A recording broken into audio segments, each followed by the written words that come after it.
네, 안녕하세요. 금속물리학 시간의 김정기입니다.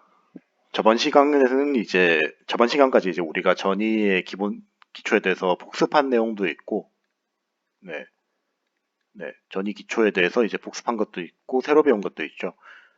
네, 새로 배운 것들이 어떤 내용이 있나요? 뭐, 응력장, 그러니까 전이가 이동할 때 격자 뒤틀림에서 발생하는 응력장에 대한 개념을 배워봤을 거고, 그 응력장에 의해서 발생하는 이제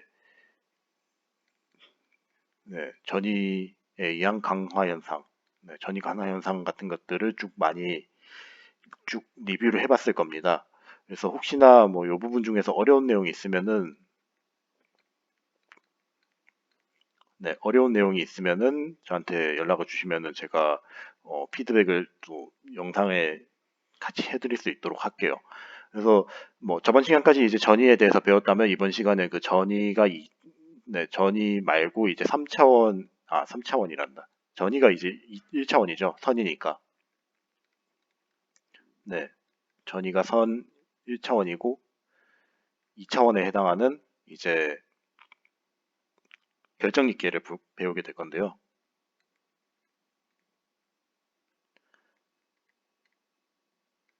결정립계 역시 뭐 기본적으로는 약간 그 2학년에서 이어진 내용들이 많을 건데 네, 전혀 다른 개념들이 좀 몇 개가 있을 겁니다. 그 개념들 위주로 제가 설명을 드릴 수 있도록 하겠습니다. 그리고 지금 이제 뭐 빨간색으로 이제 계속 쓰다 보니까 필기하는데 어려움이 있다는 학생들이 좀 얘기를 들어서 제가 중간중간에 이런 식으로 이제 색깔을 좀 바꿔가면서 쓸게요. 그렇게 쓰면은 좀 약간 상대적으로 필기를 확인하시는 데는 도움이 많이 되지 않을까 싶습니다. 자, 그래서 이번 시간에는 그 결정립계의 기초라고 해가지고 이제 저번 작년부터 이제 쭉 배웠던 이제 결정립계들의 어 각도라든지 그런 관계에 대해서 대략적으로 한번 더 리뷰를 좀 한번 하고요. 그 각도나 뒤틀림에 의해서 나타나는 이제 불안정한 요소가 있잖아요. 그 불안정한 요소가 이제 에너지로 많이 드러나죠. 그런 에너지에 대해서도 다시 한번 에너지에 대해서 좀 새롭게 배워보고 이 결정기계가 재료의 강도에 어떻게 영향을 미치는지에 대해서도 배워보도록 하겠습니다. 그래서 뭐 수업을 시작하기 전에 혹시나 이제 결정기계에 대한 개념이 조금 아직까지 잘 안 잡히신 분들이 있을 수 있기 때문에 한번 리뷰를 하고 넘어갈게요. 그래서 일반적으로 결정립계란 이제 서로 다른 결정 방향을 갖는 결정 사이의 경계면을 이제 결정립계라고 얘기를 하죠. 그래서 쉽게 보자면은 여기 결정 A가 있어요. 요게 결정 A고 요 방향으로 있는 게 결정 B죠. 있으면은 이쪽에서의 결정이 이런 식으로 선형적으로 이루어져 있으면은 다른 결정입 A에서의 결정 방향이 네, 이런 식으로 있죠. 그러면은 요만큼의 뒤틀림이 있어요. 이 뒤틀림이 일어나는 경계면들을 쭉 이어 보게 되면은 얘가 바로 네, 결정립계가 될 겁니다. 그래서 일반적으로 결정립계 같은 경우는 기본적으로 이런 미스얼라이먼트라고 하죠. 특정 각도를 가지고 있는데 이 방위각 차이에 따라서 이제 결정립계를 세부적으로 구분을 할 수가 있어요. 첫 번째로 이제 결정립계가 일반적으로 15도 이상 막 이런 식으로 크게 뒤틀려져 있는 애들을 구경각 있기라고 이제 얘기를 하게 되고요. 그리고 상대적으로 이제 이런 뒤틀림이 적은 녀석들도 있죠. 한 5도에서 15도 정도로 미세하게 적은 녀석들이 있는데 요 녀석들을 소경각 있기라고 하고 그보다도 적은 이건 사실 결정 있기라고 말하기 좀 애매하다는 사람들도 있는데 뭐 이런 식으로 이제 결정 있기라고 이제 정의를 하는 사람들도 있습니다. 그래서 일반적으로 소경각 있게랑 결정 있게 같은 경우는 어느 정도 뭐 저번 시간에 제가 설명하려다가 여기서 설명드리려고 제가 생략을 한 게 있는데, 에너지가 안정해지는 그 전이 배열이 있잖아요. 그, 칼날 전이 같은 경우는 이런 식으로 이제 전이들이 90도로 이런 식으로 쭉 배열이 되죠. 이런 식으로 배열이 많이 되고요. 결정 입계가 각도가 작은 경우에는. 근데 각도 차이가 크면은 그런 게 거의 의미가 없죠. 아예 그냥 자기들끼리 완전 벌어져 버리니까 이런 벌어짐에 의해서 이제 방위 차이가 나타나게 됩니다. 그래서 결국에는 제가 말씀드리고 싶은 거는 소경각 입계라든지 악결정 입계 같은 경우는 뭐 전이 배열 기반 결정 입계라고 해가지고 이 전이 배열이 일정한 간격으로 있으면서 어, 결정 입계가 나타난다는 식으로 이제 설명이 가능한데 일반적으로 요 전이 간격에 따라서 이제 방위차가 발생을 하게 되겠죠. 당연히 전이 간격이 길어지면 길어질수록 뒤틀림이 되게 적은 거니까 요 각도 베타가 네, 작아지게 될 거고 전이 사이의 간격이 막 좁게 나타나면 어떻게 될까요? 그러니까 쉽게 말해서 L 값이 작아지면은 어, 분모가 작아지는 거니까 베타가 커지게 나오겠죠. 네, 그런 식의 차이 정도는 있을 겁니다. 네, 이런 식으로도 정의할 수 있다는 것까지만 조금 알아주시면 좋겠어요. 그리고 결정있게 역시 이제 뭐 전이처럼 이제 칼날전이 뭐 전이가 칼날전이 이제 나선전이 이렇게 있는 것뿐만 아니라 혼합전이가 있죠. 이렇게 있는데 아까 앞에서 본 것처럼 되게 딱 이런 식으로 깔끔하게 나오는 결정기계만 있는 게 아니라 뭐 결정기계가 이런 식으로 굽어진 것도 있고 뭐 이렇게 있으면 되게 다양한 모양을 가지고 있을 거예요. 이런 식으로 반대로 꺾인 것도 있고 뭐 이런 식으로 뒤틀린 것도 있고 그리고 꺾이면서 뒤틀리는 것도 있고 대칭이 안 되는 것도 있고 어떤 이런 식으로 되게 다양한 어, 형태의 자유도를 가지고 있는데 일반적으로 이런 자유도가 네, 총 5가지 정도로 나뉘어져 있다라고 생각을 하시면 되겠습니다. 그래서 크게 이제 네, 그 요 두 가지를 이제 경각 경계라고 해가지고 아까 봤던 이제 소경각 있게랑 고경각 있게 있죠. 이런 식으로 이제 꺾여 있는 거. 요거 여기 그 두 개가 여기에 해당이 된다고 보시면 되고 그리고 비틀링 경계가 있어요. 비틀링 경계 같은 경우는 이제 둘 다 이제 각도 차이는 있는데 이제 앵글 그러니까 뭐 이게 이런 식으로 이제 꺾여 있는 게 아니라 회전이 돼 있는 거예요. 네, 회전각도 차이에 의해서 나타나는 경계를 이제 비틀린 경계라고 이제 얘기를 하게 되고 얘네들 같은 경우는 이 두 개를 동시에 다 가지고 있는 거예요. 그러니까 뭐 기울이전 플러스 회전인데 그 경각 입계가 이쪽으로 갈 수도 있고 이쪽으로 경각 입계가 이쪽 방향에서 똑같이 있을 때 회전이 이쪽으로 일어날 수도 있고 이쪽으로 일어날 수도 있죠. 그래서 그 차이에서 그러니까 이쪽 면에서 이제 회전이 일어날 수도 있고 이쪽 면에서 회전이 일어날 수도 있는데 그 차이를 좀 설명하기 위해서 이 두 가지의 네, 자유도가 더 존재를 한다라고 생각을 하시면 됩니다. 그래서 쉽게 말하자면은 뭐 축이 이런 식으로 있다고 할게요. X, Y, Z가 있다고 하면은 이제 그 이게 이런 식으로 이제 아 이런 식으로 설명하는 것보다 이 그림 가지고 설명하는 게 더 낫겠다. 그래서 엑시스 오브 틸트라고 해가지고 축이 이렇게 한 축이 있다고 하면은 한 축 면을 기준으로 꺾여 있는 자열도가 두 개가 있고 그리고 한 축을 기준으로 네, 회전축이죠. 회전이 상반되게 나타낼 수 있고 그리고 한 축을 기준으로 이렇게 꺾여 있으면서 이쪽으로 그러니까 이 축 면 기준으로 이런 식으로 이제 회전이 일어날 수도 있고 아니면은 한쪽만 살짝 회전이 일어날 수도 있고 네, 부분 회전, 완전 회전 뭐 이런 식으로 일어날 수 있다. 네, 좀 개념이 복잡하긴 하지만은 요 크게 한 요소 5가지의 유형으로 나눌 수 있다 정도까지만 조금 알아두시면 되겠습니다. 그래서 결정기계 기초 같은 경우는 그 뭐 작년 2학년 재료공학 시간에서도 기본적으로 배운 내용이다 보니까 좀 간단하게 설명하려고 하고 넘어가려고 제가 정리를 했었는데 결국 제가 말씀드리고 싶은 건 하나예요. 그러니까 서로 다른 결정 방향을 갖는 결정사의 경계면인데 이 사이에 그 틀어진 각도에 따라서 결정기계를 총 3개로 구분을 할 수 있다는 거고요. 네. 그리고 전이처럼 이제 결정기계 역시 여러 가지의 자유도를 가지고 있다.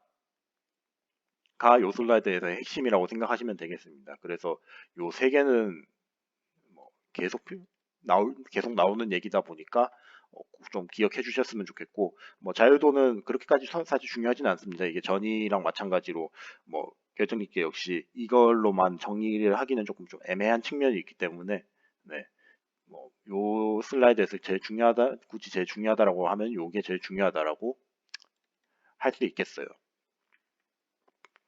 자, 그러면은 결정짓기가 역시 이제 아까 전에 얘기했지만 전이 배열에 의해서 나타난다고 했으니까 당연히 응력장 가지고 있겠죠. 예, 그래서 전이가 이런 식으로 쭉 배열이 돼 있다고 했을 때, 요 위치에 전이가 하나 있다고, 쓸린 면에 전이가 하나 딱 있다고 가정을 해볼게요. 예, 전이가 있다고 하게 되면은 이 전이가 거리가 가까워지면 가까워질수록 어떻게 될까요? 밀어내겠죠, 얘네들이. 쭉 밀어내려고 할 거예요. 씨 오지 마라고 하면서. 네, 이런 식으로 쭉 밀어내는데, 그 한 가지 제일 중요한 점이 있어요. 얘네들 같은 경우는 이제 그 전이가 이런 식으로 있을 때, 뭐 저번 시간에 제가 전이 관계에 대해서 살짝 설명을 했을 때, 요 전이가 있을 때, 어 같은 방향의 전이가 요쪽에 있을 때랑, 네, 그리고 요쪽에 있을 때, 그리고 이쪽에 있을 때 응력 위치가 다 달라진다고 했죠. 이게 응력 위치가 이렇게 다 달라지게 되면은 이쪽에선 청력이 발생하게 되는데 이쪽에서는 어떻게 돼요? 인력이 발생하죠. 지금 네, 인력이 발생합니다. 45도 기준으로 해가지고 이렇게 청력 인력이 막 계속 반복이 될 거예요. 그렇게 되면은 이 응력들을 다 합하면 어떻게 되겠어요? 생각보다 이 면에 있을 때 이 전이들에 의해서 발생하는 응력의 합이 엄청 크지는 않을 거예요. 그래서 그 원래 전이 하나에 이쪽 전이 하나에 의해서 발생하는 청력이 이거라고 하게 되면은 그 결정익계에 의해서 발생하는 청력은 그보다 클 수가 없습니다. 그래서 훨씬 더 작게 발현이 돼요. 네, 훨씬 더 작게 발현이 됩니다. 이런 식으로. 네, 뭐 밑에 수식은 신경을 쓰지 않고 여기서 제일 중요한 건 요 그래프랑 그리고 제가 여기서 설명드린 그림 두 개가 제일 중요한데요. 그러니까 이 그림 두 개를 통해서 제가 제일 설명하고 싶은 거는 전이 하나에서 발생하는 청력의 크기보다 이게 다 합쳤을 때의 청력의 크기가 훨씬 더 작다는 거고, 이게 이렇게 되면 어떻게 되냐면은 이 범위까지에서의 응력이 거의 작용을 하고 있지 않잖아요, 지금. 그렇게 되면은 그 결정익기에 아주 가까운 부분을 제외하고는 의외로 전이가 얘의 영향을 받지 않는다는 거예요. 네. 그게 제일 핵심 사안이고, 그리고 네, 그게 제일 핵심이고, 그리고 그 결정립계랑 이제 아결정립, 그 말인즉슨 이게 뭐 어떤 뜻이냐면은 우리 제가 색깔을 바꿔서 그릴게요. 이게 뭐 이것저것 막 그림을 그리는데 어 한 색깔로 그리니까 이게 필기하기 되게 힘드실 것 같아요. 그래서 요거 색깔로 바꿔서 여기 결정립 하나 그리자고 하면은 결정립이 이렇게 있으면은 결정립에 영향을 받는 범위는 딱 요 결정립 주변에 국한된다는 거죠. 자, 만약에 우리가 결정립이 크기가 한 10마이크로미터라고 가정을 해볼게요. 그 중에서 이제 결정립계에 영향을 받는 범위는 딱 한 4나노미터, 딱 요 정도밖에 안 됩니다. 진짜 완전 작죠. 10나노미터에서 4나노미터라고 하면. 네, 딱 요 정도 범위밖에 되지 않기 때문에 실제로 이제 결정립계나 아결정립계 내부에 전이가 있으면 이 전이들이 움직이는 데는 큰 제한이 없어요. 결정이 크기가 클 경우에는 단 결정이 크기가 한 20나노미터 정도 되면 20나노미터더라도 그 영향받는 범위는 4나노미터 정도 되거든요. 그렇게 되면 이제 결정 있게 영향 범위가 커지다 보니까 나중에 제가 뒤에서 설명드리겠지만 결정 있게 작은 녀석들은 얘의 영향을 되게 많이 받게 됩니다. 그렇기 때문에 그 결정 있게 의한 강도가 효과가 차이가 발생하게 되는 거죠. 네. 그래서 이 부분을 제가 설명드리기 위해서 제가 응력장에 대해서 먼저 좀 설명을 드렸고요. 그래서 그 경계 응력 같은 경우는 X가 증가함에 따라서 이제 급격하게 감소한다는 걸 이 그래프에서 제가 보여드렸고, 이제 그 뒤에 아까 앞에서 말씀했던 걸 보게 되면은 x가 증가할수록 전이로부터 응력장보다 경계 응력이 더 크게 감소한다고 제가 얘기를 했습니다. 자, 이렇게 되면 어떻게 되냐면은 단일 전이로부터의 그 전단 응력이라는 게 존재를 하거든요. 그러니까 그 전이가 딱 하나 있을 때 여기서 이제 뭐 주변에서 이제 막 전단이 일어나서 전이가 나타나려고 할 때에 필요한 응력이 요 밑에 바닥에 쭉 깔려 있거든요. 바닥에 쭉 깔려 있는데 이게 전이가 하나 있을 때는 어디서는 생기지 말라고 지금 이게 더 값이 확 커지거든요. 지금 보면은. 그러니까 뭐 요 선하고 네, 요 선하고 요 밑에 깔려 있는 선하고 비교를 하면 요 선이 항상 크기가 크잖아요. 이 말의 인즉슨 뭔 뜻이냐면은 전이가 하나 있을 때 이 주변에서 전이가 아예 못 생긴다는 거예요. 근데 실제로는 그렇지 않죠. 실제로는 그렇지 않고 결정립계 같은 경우는 딱 한 25 정도 범위에서 교점이 존재를 하고 이 이상의 범위에서는 전단 그 분해 전단 능력이 훨씬 더 값이 커지는 걸 알 수 있어요. 그 말인즉슨 요 범위 이상의 네, 범위에서는 그 전이가 생기는데 아무런 지장이 없다는 거고 거의 먼 거리쯤 되면은 아예 영향이 없어진다. 네. 그래서 결정립 내부에서 전이가 생기는데 결정립계가 영향을 미치는 영향을 전혀 못 미친다는 게 네, 이 슬라이드에서의 핵심 사항입니다. 네, 그래서 제가 만약에 결정립계에서 결정립계 내부에서 전이가 형성되는데 결정립계가 미치는 영향에 대해서 논하시오라고 하면은 뭐 이런 그래프를 보여주면서 얘네들이 전이가 하나 있을 때보다 응력장이 훨씬 더 제한적으로 발현되기 때문에 네, 먼 거리에 그러니까 상대적으로 먼 거리에 있는 결정립 내부에서 전이가 되는데 아무런 영향을 미치지 못한다. 라는 식으로 이제 설명을 할 수 있어야겠죠. 네, 그런 식으로까지 설명이 좀 될 수 있으면 가장 좋습니다. 자, 그러면 이제 응력장에 대해서 제가 설명을 드렸는데 응력장 생기면 당연히 어떻겠어요? 응력장 생기면 당연히 불안정하죠. 네, 불안정하기 때문에 네, 불안정하고 그리고 이미 격자가 뒤틀려져 있는 상태예요. 격자 뒤틀려져 있으면 어떻게 돼요? 그 격자 뒤틀림에 의한 네, 변형 에너지가 생기게 될 겁니다. 그래서 일반적으로 이런 뒤틀림 같은 경우는 그 방위각 세타에 따라서 에너지가 차이가 발생을 하게 되거든요. 네, 에너지가 차이가 발생을 하게 되는데 요거 같은 일반적으로 보게 되면은 결정립 방위 에너지 같은 경우는 어 이런 식으로 증가를 하다가 어느 시점에서 포화가 되는 경우가 많습니다.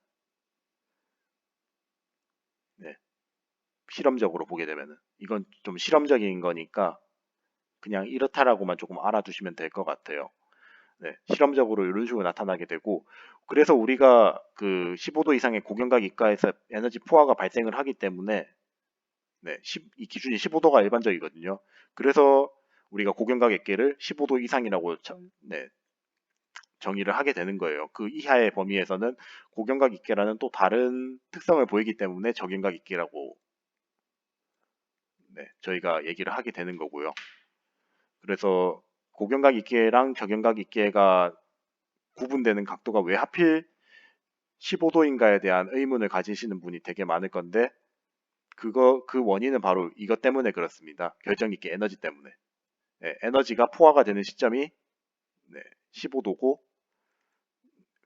그래서 그 차이를 구별하기 위해서 네, 고경각 있게랑 저경각 있게의 경계를 15도로 잡았다까지만 아시면 될 것 같아요.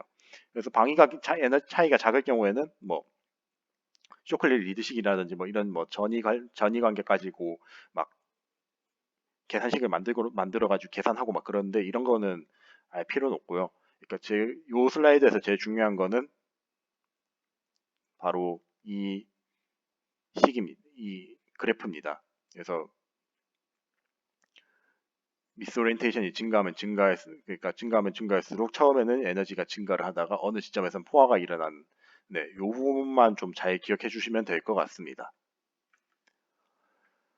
그래서 뭐 견각경계 같은 경우는 이제 일반적으로 전이 배열에 의해서 이거를 결정기계를 정의한다고 했잖아요. 그러면 이 전이 에너지, 그러니까 전이가 이런 식으로 배열하는 건 왜 이렇게 배열할까요? 결국에는 에너지를 낮추기 위해서 이렇게 배열을 하는 거거든요. 그 에너지를 최소화할 수 있는 전이 구조를 바로 로우 에너지 디스로케이션 스트럭처라고 해서 레즈라고 이제 얘기를 하게 되는데, 네. 이 레즈라고 하는 것 자체가 이제 소경각 입계랑 악결정 입계 대부분의 이제 그 결정 입계에 좀 적용이 된다고 보시면 돼요. 네. 그래서 뭐 동일한 성분의 전이들 같은 경우는 이런 식으로 뭐 전이 배열에서도 제가 살짝 얘기하고 넘어갔지만 이런 식으로 그 수직으로 쭉 배열하는 게 가장 선호가 되고, 그리고 서로 반대되는 성분의 전이가 있을 경우에는 그러지 못하고 이런 식으로 45도 방향으로 쭉, 칼날 전이 같은 경우는 45도 방향으로 쭉 나열이 돼가지고, 네, 서로 번갈아서, 네, 배열이 되는 이런 식의, 네, 구조를 가지게 됩니다. 그래서 뭐 T0, TM으로 보게 되면은 뭐 이런 식으로 뭐 이거 뭐 위아래 위아래 이거를 막 정의해서 나타낼 수는 없지만은 특정 전이 배열이 일정하게 나타나는 거를 확인할 수 있어요. 네, 그래서 그 단순 슬립계가 아니게 이게 지금 이런 식으로 이제 단순하게 나타나는 게 아니기 때문에 전이들이 특정한 이제 구조를 가지고 있거든요. 뭐 보게 되면 여기도 셀 형식으로 구조가 나타나게 되는데, 이 구조가 나타나는 게 변형이 일어나면 일어날수록 이 전이들이 이런 식으로 더 많이 생기는데, 얘네들이 전이가 이런 식으로 생기는 게 아니라 그 특정 에너지를 만족시키면서 자꾸 모으려고 하는 형상이 있다 보니까 점점 이런 식으로 셀 형태의 복잡한 구조를 띠는 경우가 일반적입니다. 네, 이런 셀 구조를 가지게 되면서 이제 뭐 내부에 추가적인 경계가 막 형성이 되는데, 예, 일반적으로 이 전이 셀의 크기가 당연히 변형이 일어나면 일어날수록 감소하겠죠. 왜냐하면 전이 밀도가 좀 증가를 하다 보니까 이제 전이 밀도는 네, 전이 밀도가 이게 아마 저 분수로 가야 될 건데, 하여튼 이게 분수로 가야 되고 이제 숫자가 증가를 하게 될 건데, 네, 하여튼 요 크기가 감소를 하는 경향이 발생하게 되고, 그리고 전이 밀도가 높은 소재가 이제 고온에 있으면은 이제 전이들이 약간 좀 움직일 수 있는 자유도가 좀 있다 보니까 좀 더 잘 움직이겠죠. 잘 움직이다 보니까 얘를 형성할 확률이 더 높아진다. 네. 라고 이제 아시면 될 것 같습니다. 근데 참고로 이거는 뭐 첨언인데요. 어, 적층결합 에너지에 대해서 저희가 배웠죠. 네, 전이 있을 때 SFE라고 하는데, 이 SEP 같은 경우도 온도에 좀 의존합니다. 이것 때문에. 네. 그러니까 온도가 낮을 때는 SFE가 낮은 녀석이, 온도가 높아지면 SFE가 높아져서 전이가 이동하는 패턴이 좀 달라진 경우도 있어요. 뭐 한 가지 예로 이제 고강도강 재료 중 하나인 트윗강에 대해서 제가 한번 얘기를 해보겠습니다. 이게 약자가 트위닝 인듀스드 플라스티시티인데,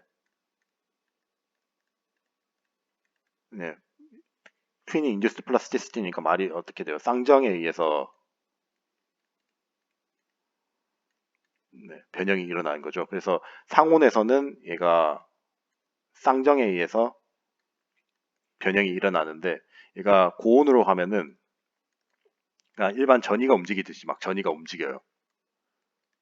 네, 그리고 반면 극저온으로 가게 되면은 이제 얘네들 쌍정의 폭이 더 점점 좁아지면서 그 입실론 마르텐 사이트라고 해가지고 그 상변태가 일어나거든요. 네, 이런 식으로 그 일어나는데 이게 결국에는 스태킹 포트 에너지랑도 영향이 있다 보니까 온도가 높아지면 높아질수록 포트 에너지가 높아지고 낮아지면 낮아질수록 스태킹 포트 에너지가 감소하게 되는 뭐 그런 식으로도 이제 같이 이어지는 내용이에요. 요 내용이 좀 내용 자체가 꽤 꽤나 복잡하지만 제가 여기서 결국 말하고 싶은 거는 항상 전이 배열은 좀 안정한 방향으로 가려고 하고 있고 그 안정한 방향으로 가려다 보니까 자기들끼리 셀 특정 구조의 형상 그러니까 셀 형식으로 이제 전이를 만드는 경우도 있으면서 플러스 알파로 전이가 이제 고온 상태에 있을 때는 이제 요런 레즈를 형성하는 하는 확률이 높아지는데 이게 결국 스태킹 폴트 에너지랑도 같이 좀 연관이 있다. 네. 요렇게 간단하게 좀 알아두시면 될 것 같습니다. 자, 그리고 그 다음에 이제 그 소성 변형 하다 보면은 이제 막 전이가 계속 끼잖아요. 전이가 계속 끼게 되는데 이 전이가 계속 끼다가 결국에는 이제 플러스 마이너스가 계속 합쳐지면 어떻게 될까요? 없어지겠죠. 얘네들이 두 개 다 없어지면서 회복 일어나는 현상이 발생을 하게 됩니다. 그래서 악열적 육계라든지 셀 경계 형성이 되면서 이 어느 정도 전이들이 정리가 되는 형상, 네, 여기 있는 전이들이 어느 정도 정리가 되는 형상 역시 발생을 하게 돼요. 근데 이게 보게 되면은 일반적으로는 그 합금보다는 이제 순금속에서 좀 아무래도 좀 우세하게 일어나게 되는 게 그 합금 같은 경우는 안쪽에 이제 다른 원소들이 많다 보니까 이게 전이들이 이동할 때 방해를 받는 영향이 많겠죠. 이 방해를 받다 보니까 방해가 없는 순금속에서 조금 더 잘 발생을 하게 되고 그리고 아무래도 온도가 높으면 높을수록 어떻게 돼요? 전이가 막 상승도 일어나고 막 그러다 보니까 합쳐질 확률이 높죠, 셀 안에서도. 그렇기 때문에 온도가 높으면 높을수록 좀 더 회복이 잘 일어나고 그것 때문에 이제 고온 분위기일수록 이제 여기 끼이는 전이가 어떻게 될까요? 네, 전이가 계속 자꾸 사라지니까 끼이는 전이가 감소를 하겠죠. 그렇기 때문에 셀 벽의 크기가 되게 얇아지게 되고 이게 끼이는 전이들이 계속 점점 작아지다 보니까 얘가 처음에 요 정도밖에 안 되는 애들이 고온에서는 좀 더 커져서 더 크게 나타나서 셀 크기가 증가할 수 있다라고 보시면 되겠습니다. 그리고 또 한 가지 특징적인 거는 이제 소성 변형, 당연히 소성 변형 커지면 이게 이렇게 된다고 하더라도 기본적으로 전이가 많아지니까 어떻게 돼요? 네, 전이가 많이 끼이겠죠. 그렇기 때문에 셀 크기가 줄어들 수밖에 없는 건 당연한 얘기입니다. 그래서 요 네 가지의 가장 큰 특징을 가지고 있고, 그리고 아까 SF 얘기했죠. 네, 동일한 온도에서 SFA가 큰 재료가 있고 낮은 재료가 있어요. 큰 재료랑 낮은 재료가 있을 때 어떤 재료가 더 전이가 빨리 없어질까요? 당연히 이쪽이 더 빨리 없어지겠죠. 이쪽이 그 교차 슬립도 더 쉽게 일어나고, 네, 그러다 보니까 상호작용이 많이 일어나니까 없어질 애들도 더 많을 거예요. 그렇기 때문에 이쪽이 훨씬 더 회복이 잘 일어나고 이쪽은 동적 회복이 잘 안 일어나요. 그래서 전이가 계속 이런 식으로 선형적으로 있으면서 계속 쌓이게 되는 구조를 가지게 되는 거죠. 네, 위쪽 그림처럼. 네, 그런 차이가 있다는 거를 그래서 정리를 해보자면은 네, 총 5개죠. 그러니까 합금 순금성에 대한 비교가 있었고 고온 저온에서의 비교 그리고 고온에서 나타나는 셀 크기의 특징 그리고 변형량 네, 변형량 그리고 스태킹 폴트 에너지까지 해가지고 정리를 했는데 이 부분에 대해서는 좀 잘 기억을 해주셨으면 좋겠습니다. 뭐 앞에서 얘기했던 뭐 레즈 같은 경우는 개념이 좀 어렵다 보니까 이해를 하긴 좀 힘들지만 동적 회복 정도는 좀 이해를 좀 해주셨으면 좋겠어요. 네, 그렇게 좀 알아두시면 상당히 많이 도움이 될 것 같고 그 다음에 결국에는 이 얘네들 같은 그 결정기계 같은 경우도 보게 되면은 이런 식으로 쭉 특정한 각도들이 나눠져 있잖아요. 이 각도들이 어떻게 정의가 됐을 것 같아요? 뭐 그냥 이런 식으로 나타날 수도 있을 거고 뭐 이런 식으로도 나타날 수 있을 것 같은데 결국에는 특정 각도로 그 차이가 나타나거든요. 왜 그러냐면은 이것도 결국에는 면결함이잖아요. 면결함이면은 이 면이 가지고 있는 에너지가 있을 거 아니에요. 예, 요걸 이제 표면 에너지라고 하는데 이 표면 에너지를 최소화하는 방향으로 항상 결정립계는 가려고 해요.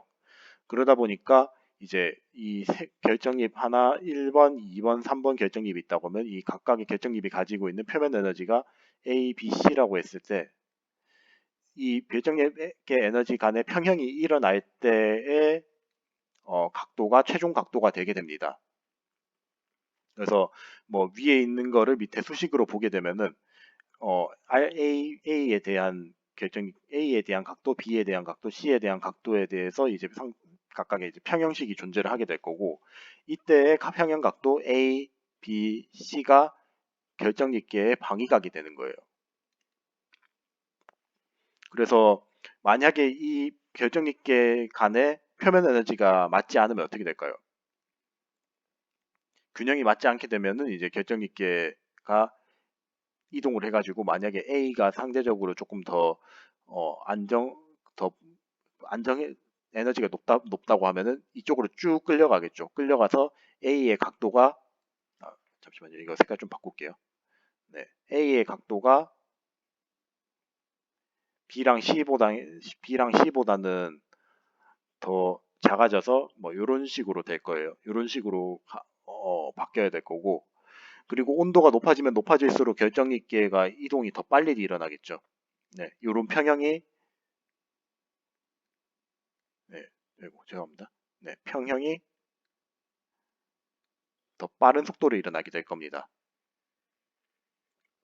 네, 그래서 뭐 결국 이 각도들이 우리 비눗방울처럼 네, 비눗방울 후후 불었을 때 이 비눗방울 A 뭐 비눗방울이 이렇게 있으면 요게 붙었을 때 각 평형이랑도 동일하게 갈 수 있다. 네, 라고 네, 그거랑 이제 동일한 이론이라고 생각을 하시면 되겠습니다. 그래서 뭐 그리고 네, 그래서 뭐 그런 실제로 이제 실험할 때도 이제 뭐 결정립계를 볼 때 이런 식으로 뭐 실험을 보는 것도 있지만은 요 비눗방울 만들어 가지고 네, 그 비눗방울 사이에서 이제 표면 장력이 일어나는 거 가지고 설명하는 사람도 있어요. 그래서 각각 뭐 원리는 똑같으니까 그 원리에 대해서만 조금 알아두시면 될 것 같습니다. 그리고 그 만약에 재료가 한 재료 같은 경우는 저렇게 좀 쉽게 정의가 되는데 재료가 하나가 있고 네, 상 1이 있고 상 2, 그러니까 서로 다른 재료가 있으면 어떻게 될까요? 이렇게 되면 이제 다른 상관관계에서 그 표면 장력 균형이 발생하니 네, 균형이 있으니까 이제 이렇게 이제 이면각의 차이가 발생을 하게 되거든요. 각 차이가 이때는. 근데 만약에 이제 이상의 표면 장력이 그 단상 경계 절반에 놓일 경우, 그러니까 이게 뭔 뜻이냐고 하면은 얘네가 가지고 있는 표면 장력이 그 얘랑 얘 표면 장력에 합하고 동일해지게 되면은 자, 이, 네, 이렇게 되면은 이제 코사인 2분의 세타가 거의 0도가 돼야 돼요. 그러니까 왜냐하면 이게 이렇게 돼주면은 이렇게 돼줘야지 이제 에너지 밸런스가 맞죠. 지금 원이 감마 원의 에너지가 얘 두 배에 가까워지면은 네, 되게 불안정한 거잖아요. 이게 엄청 불안정해지면은 얘를 없애려고 하겠죠, 당연히. 너 에너지 너무 높으니까 이건 안 되라고 하면서. 그래서 0.5 밑으로 내려가게 되면은 아예 얘네들이 자꾸 없어져요. 이런 식으로 축소가 되는 네, 패턴으로 가서 최종적으로 이제 아예 그냥 방막처럼 형성이 됩니다. 이 결정립계 안쪽에. 네, 반면에 얘네들이 표면 장력이 되게 좀 그러니까 죄송합니다. 이게 제가 설명을 좀 이상하게 했는데, 그러니까 그러니까 상 1이 가지고 있는 표면 장력이 되게 커지게 되면은 얘를 쭉, 죄송해요. 그러니까 한 상의 표면 장력이 이제 얘보다 되게 작게 되면은, 결국에는 이게 쭉 당겨지겠죠. 쭉 당겨지니까 얘네들이 점점 이런 식으로 쭉 그림 제가 색깔 바꿔서 그리겠습니다. 이거 제가 설명을 좀 반대로 했었는데, 네, 죄송합니다. 그래서 11 얘의 표면 장력이 되게 커지게 되면은 이게 있는 게 되게 불안정한 거잖아요, 지금. 네, 불안정한 거죠. 이게 지금 불안정한 거니까 이제 이거를 없애기 위해서 이거 일일에 의해 생기는 결정기끼를 없애기 위해서 얘를 최대한 쭉 끌어당기려고 하겠죠. 최대한 쭉 끌어당기려고 하게 되면은 이게 각도가 점점 줄어들어야 될 겁니다. 그러다가 얘가 그 딱 한 절반치로 가게 되면은 세타가 이제 0도가 돼야겠죠. 그러니까 아예 그냥 이게 쭉 빨려 당겨져 가지고 점점 각도가 좁아지다가 방막처럼 쓱 깔리는 형태의 상이 형성이 되게 될 겁니다. 반면에 1, 2의 표면 장력이 커지게 되면은 얘가 계속 빨아당기죠. 이런 식으로 빨아당기게 되면은 최종적으로는 그 얘가 점점 커지다가 구형의 형태로 가려고 할 거예요. 그래서 특정 상의 경계를 따라서 이제 불연속적으로 이제 구형으로 점점 형성이 되려는 경향을 보이게 될 겁니다. 그래서 결국에는 이 감마 원 그러니까 동일 상에서의 표면 에너지랑 다른 상에서의 표면 에너지 간의 에너지 균형에 의해서 어, 최종적으로 나타나는 이상이 결정 있게 나타나는 형태가 바뀐다는 거를 좀 이해를 해주셨으면 좋겠어요. 뭐 사실 그래프는 그렇게 중요한 건 아니고요. 어, 그 표면 에너지가 그 각도가 이렇게 작아지는 경우에는 이제 감마 원원이 감마 원투보다 극단적으로 커진 케이스라고 생각하면 되고 어, 각도가 커진 경우 같은 경우는 감마 원투가 감마 원원보다 극단적으로 커진 케이스라고 좀 생각을 하시면 될 것 같습니다. 어, 네, 그래서 결국 이게 그 에너지 빨아당기는 거의 차이에 따라서 이렇게 나타난다는 거, 네, 그 부분을 기억해 주셨으면 좋겠습니다. 그래서 정리를 해보자면은 결정있게도 아무래도 결국 전이에 의해서 뒤틀림이 발생하기 때문에 그 뒤틀림에 의해서 응력장과 에너지를 가지게 되고 그 응력장을 보게 되면은 결정있기에 상당히 가까운 부분을 제외하고 의외로 이제 단일 전이에 비해서는 좀 더 약하게 존재를 할 수 있는 걸 알 수 있고 그 때문에 전이 안에서 이제 결정이 막 전이 안에서 이제 결정립 안에서 이제 전이가 형성되는 거는 이제 의외로 결정립기로부터 영향을 받지 않는다는 거. 단 결정립 크기가 나노 크기로 가게 되면은 상당히 크게 영향을 받을 수 있다는데 이거는 제가 나중에 또 설명을 드리겠고요. 그리고 결정립계 에너지 역시 이제 기본적으로 전이에 의한 뒤틀림을 가지고 있기 때문에 변형 에너지를 가지고 있고 그 변형 에너지를 그러니까 전이의 배열에 의해서 최소화할 수 있는 에너지 구조가 바로 레즈라고 했는데 이 레즈 같은 경우는 좀 약간 개념이 어려우니까 이런 게 있다고만 조금 알아두시면 되겠습니다. 그리고 이제 변형이 일어나면서 그 안쪽에 있는 전이 간의 이동에 의해서 전이가 사라지게 되는 동적 회복 현상 역시 일어날 수 있다는 거 좀 알아주셨으면 좋겠고 마지막으로 이제 표면 장력에 대해서 개념을 좀 설명을 드렸었는데 결국 얘네들 결정립 1, 2, 3이 있다고 하면은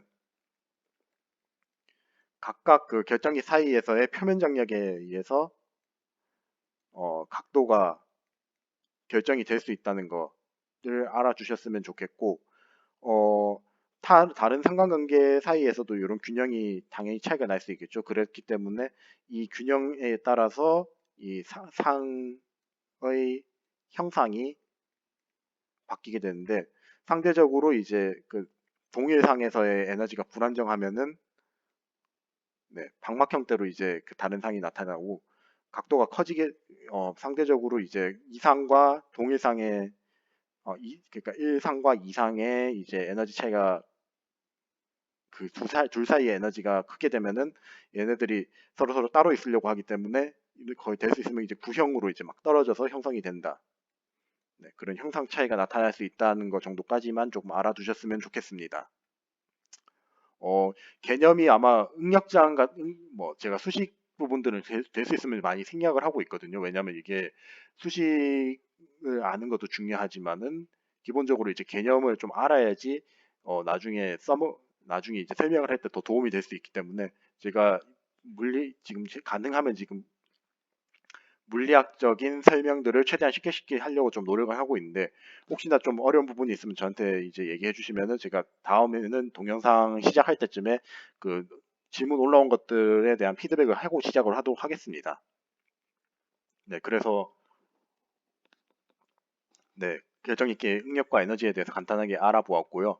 네, 다음으로 이제 결정입계에서 나타나는 강도의 차이를 좀 하려고 합니다.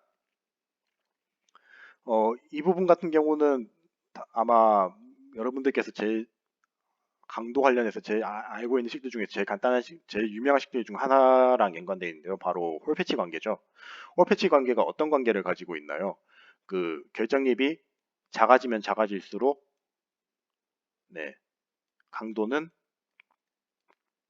커지죠. 그래서 그 일반적으로 식을 보게 되면은 시그마는 시그마 제로 플러스 k d 마이너스 2분의 1승이라고 해가지고 실제로 이 식을 그 d 마이너스 2분의 1 제곱에 대한 식으로 그려보게 되면 선형적으로 쭉 증가를 하게 됩니다. 네, 다들 매 한 가지로 선형적으로 쭉 증가를 하게 되죠.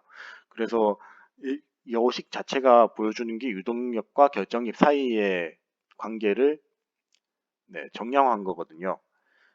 그래서 이 강화기구에 대해서 간략하게 설명을 좀 하자면은 결정립 크기가 작으면 작을수록 이제 결정립에 집중되는 전이의 수가 감소를 하게 되는데 이게 왜 좋은 거냐면 한 결정립에 모이는 전이의 수가 엄청 많아지면 어떻게 돼요?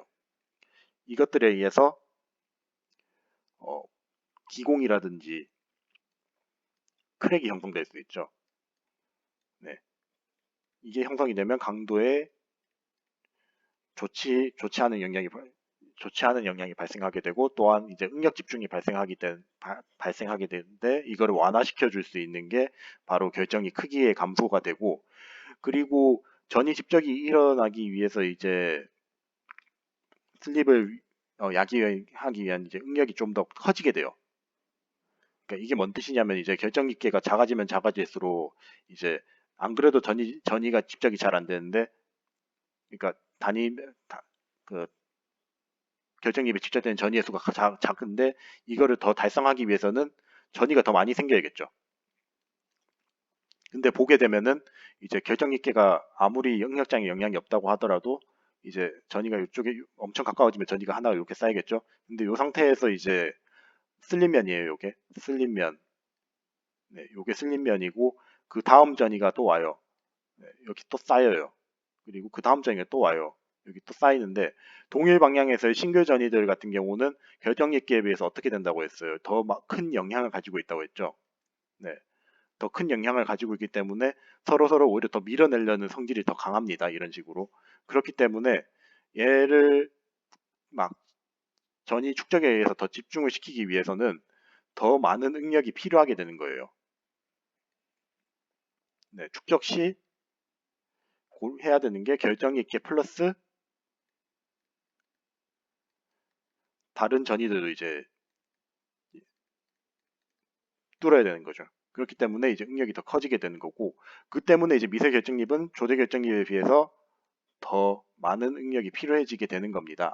왜냐하면 이게 안 그래도 이게 축적되기 어려운데 이 녀석들까지 있기 때문에요. 네, 그런 관계라고 생각을 하시면 되겠어요. 근데 한 가지 좀 주의를 해야 되는 게 아까 전에 제가 설명을 드렸지만 결정립계가 영향을 미치는 범위가 몇 나노라고 했어요. 대충 한 4나노 정도 된다고 보면은 이 4나노의 영향이 굉장히 커지는 시점에서는 어, 홀 패치 관계에 의한 영향이 설명이 제한이 될 수밖에 없습니다. 그래서 우리가 흔히 요거를 대충 한 20나노 정도라고 보는 경우가 많은데 그래서 크게 20나노 바뀐 경우랑 20나노 아닌 경우로 많이 나눕니다. 그래서 큰 결정기 같은 경우는 아까 말씀드렸듯이 요 영향이 좀 상대적으로 적어서 결정 비율이 높으니까 그 전이 쌓임에 의한 결정 강화 현상이 지배적이잖아요. 그러면 아까 얘기했던 그 요 앞에 이렇게 전이가 막 쌓이는 게 네, 이렇게 설명을 해도 오케이예요. 네, 그렇기 때문에 아까 얘기했던 홀패치 현상이 그대로 맞아 들어가서 결정이 크기가 감소할수록 결정입에 의한 강도 증가가 선형적으로 이런 식으로 나타나는 식이 맞거든요. 근데 이제 결정립이 작을 경우에는 상대적으로 결정립계 비율이 굉장히 커지죠. 네, 그래서 나노 결정립 같은 경우는 이런 비율이 굉장히 커지게 돼요. 그렇게 되면 이제 특징이 뭐가 되냐면은 결정립계가 상대적으로 이제 굉장히 헐거우니까 공공이 되게 많죠. 공공이 되게 많다 보니까 어떤 현상이 나타나게 되냐면은 자기들끼리 막 미끌리게 되는 현상이 막 나타나서 결정립이 막 회전이 일어나고 막 그래요. 그러니까 전이에 의해서 막 움직이는 게 아니라 결정기에 의해서 막 회전이 일어나면서 변형이 일어나게 되는데 이 경우에는 이제 결정기 크기가 줄어들면 줄어들수록 오히려 강도가 더 떨어지게 됩니다. 왜냐하면 이게 미끌림이 더 심해지기 때문에. 그래서 이 현상을 이제 리버스 홀피치 현상이라고 이제 얘기를 하게 되는데 이 리버스 홀피치 현상에 의해서 한 20나노쯤 되면은 강도가 더 증가하지 않고 오히려 이런 식으로 떨어지는 현상에 네, 네, 떨어진 현상이 발생을 하게 돼요.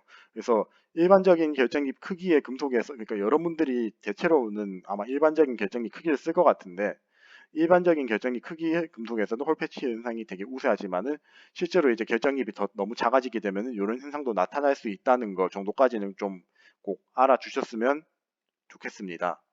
그런 의미에서 제가 요 슬라이드를 집어넣었다고, 어, 예, 그런 의미에서 제가 요 슬라이드를 좀 여기 집어넣었고요. 그래서 실제로 이제 실험식을 보게 되면은 다양한 소재 이게 좀 다 소재들이 다 다르거든요. 보면은 이게 철도 있고 뭐 니켈, 알루미늄 있고 은 있고 구리 있고 철 있고 뭐 구리 있고 쭉 다 있는데 공통적으로 보게 되면은 그 결정립 그 강화 홀패치 현상이 재료 불문하고 다 이런 식으로 나타나요. 근데 특정 결정기 크기 이하, 한 30나노 대략적으로 한 30나노미터 이하에서는 어 결정기 크기가 줄어들면 줄어들수록 이 홀패치 관계를 이탈하는 것을 볼 수 있어요. 강도가 쭉 떨어지죠. 얘도 보면은 이렇게 쭉 떨어지죠. 네, 그게 결국 아까 말했던 이 결정있게 미끄러짐 현상에 의해서 나타나거나 아니면 공공이 너무 높기 때문에 이제 전이에 의한 이동이 아닌 또 다른 결정이 변형 기구가 나타났기 때문에 그렇다라고 이해를 하시면 되겠습니다. 네, 앞에서 쭉 설명을 드렸는데 결론 말씀드리면은 네, 결정이 크기 특정 임계 크기 이하에서는 올피치를 벗어난다가 제가 두 슬라이드에서 설명드린 핵심 사안이라고 보시면 돼요. 네, 그리고 이제 또 한 가지 제가 저번에 아마 제가 항상 이걸 좀 설명드리려고 해가지고 내용을 추가했는데 여러분들이 좀 약간 이해하기 어려운 부분이 있는데 아까 말했던 결정있게 에너지 부분에서 에너지 부분에서 제가 추가적으로 좀 보여드리려고 좀 가져온 개념입니다. 네, 그래서 얘네들 같은 경우는 일단 요걸 먼저 보여드리는 게 나을 것 같은데 결정립의 그 특정 방위 관계에 따라서 에너지가 되게 안정해지는 영역들이 있어요. 네, 이런 식으로 안정화되는 영역들이 있는데 이걸 바로 이제 CSL이라고 해서 코이시던스, 네, 그 코인시던스 레티스 바운더리라고 해가지고 코인시던스 사이트 레티스라고 해가지고 서로 다른 두 방위가 이제 회전을 할 때 특정 서로 다른 방위의 결정들이 A가 있고 B가 있거든요. 요 A, B가 동시에 딱 맞는 위치가 존재를 해요. 그러니까 동시에 원자가 딱 맞는 각도가 존재를 해요. 네. 그래서 요거를 대충 좀 보면은 네, 쭉 돌리면 어느 시점에서 네, 딱 결정이 맞아서 특정 그 결정 모양을 가지는 각도가 존재를 하거든요. 요 각도에 있을 때는 에너지가 굉장히 어, 안정해집니다. 네. 그래서 이런 특정 기본 이런 그 네트 형상이 이런 식으로 나타나게 되는데, 이 네트 형상이 나타날 때 에너지가 그렇지 못한 애들보다 네, 훨씬 안전해져요. 그러면 어떻게 되겠어요? 이쪽으로 가려고 하겠죠. 자꾸 특정 각도로 가려고 하는 거예요. 네. 특정 각도로 가려고 할 때의 규칙이 바로 요 CSL이라고 생각을 하시면 되겠습니다. 그럼 이 CSL이 일어날 때의 몇 가지 예시를 보면은 이제 결정이 뭐 격자 A가 이렇게 이어지고 있고 격자 B가 뭐 이런 식으로 있다고 했을 때 지금 보면은 이쪽에 있는 원자가 하나, 둘, 셋, 넷, 다섯 개 있을 때마다 지금 A의 위치에 있는 거랑 겹치죠. 이 겹칠 때의 시그마가 총 5라고 보시면 됩니다. 좀 개념이 상당히 어려운데 제일 쉽게 설명을 드리자면은 이런 식으로 이제 A랑 B, 그러니까 격자 A랑 격자 B가 특정 원자 간격으로 겹치는 지점이 존재한다. 겹치는 지점이 존재하고 그 겹치는 지점에서 에너지가 안정해진다. 그래서 이 각도를 선호한다. 가 CSL의 가장 기본적인 이론이라고 생각하시면 되겠어요. 그래서 그 격자 A랑 격자 B라는 게 다른 재료 A, B일 수도 있지만 동일한 구리 A, 각도 A랑 동일한 구리에 구리가 있다고 칠게요. 그냥 구리가 이렇게 있을 때 같은 격자 상수를 가지고 있는 A, B가 막 틀어져 있을 수 있잖아요. 그러니까 이런 식 각도가 이렇게 틀어져 있을 수 있는데 이 틀어져 있을 때 특정 각도를 만족하게 되면은 이 상태가 되게 안정해질 수 있다는 거죠. 그래서 그때의 결정익계가 생기면은 다른 결정익계 에너지에 비해서는 훨씬 더 안정할 수 있다라는 게 핵심이에요. 비틀린 경계 같은 경우는 비슷하긴 한데 이 부분은 제가 생략하도록 하겠습니다. 이것까지 제가 설명을 드리면 아마 여러분들이 이해하기가 좀 힘들 것 같고 쌍정 같은 경우에도 요 CSL 관계를 만족하는 특정 면인데 이 부분 역시 좀 내용이 좀 어렵다 보니까 제가 좀 생략을 하도록 할게요. 그래서 하여튼 그 결정익계 부분에 대해서 제가 좀 설명을 이것저것 많이 드리려고 많이 가져오긴 했는데 이 두 부분은 제가 생략을 하도록 하겠습니다. 너무 좀 이해하시는 게 힘들 것 같아요. 그래서 CSL 정도까지만 그러니까 CSL의 가장 기본적인 개념 정도까지만 좀 이해를 하셨으면 좋겠습니다.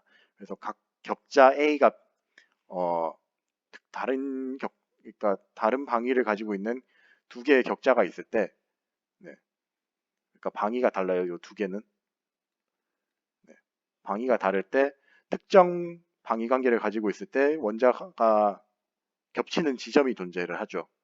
이 겹치는 지점에서 어, 에너지가 되게 안정해지고 그 안정해지는 걸 우리가 항상 얘기하죠. 에너지가 큰 녀석이랑 작은 녀석이 있으면은 작은 쪽으로 가려고 한다고. 그래서 작은 쪽으로 가려고 하기 때문에 특정 각도의 결정리기가 많이 생기는데 요거를 CSL이라고 한다.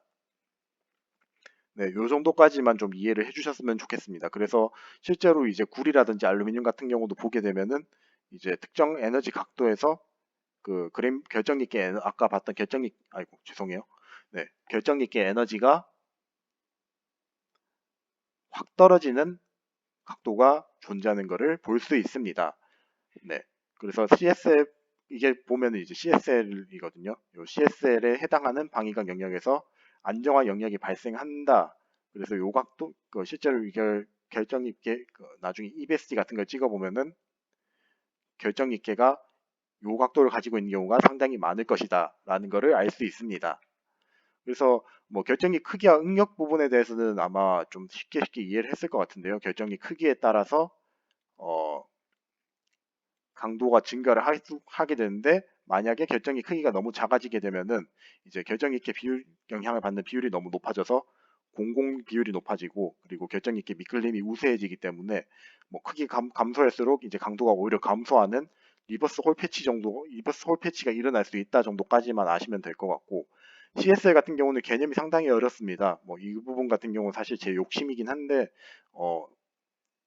제가 좀 쉽게 설명을 드리자면은 아까 설명드렸듯이 에너지가 안정해진 특정 각도 영역이 존재하는데 이 각도 영역이 존재하는 이유가 바로 그 특정 방위각에서의 두 개의 격자가 겹치는 그러니까 특정 그 원자들끼리 동일하게 겹치는 관계가 있다.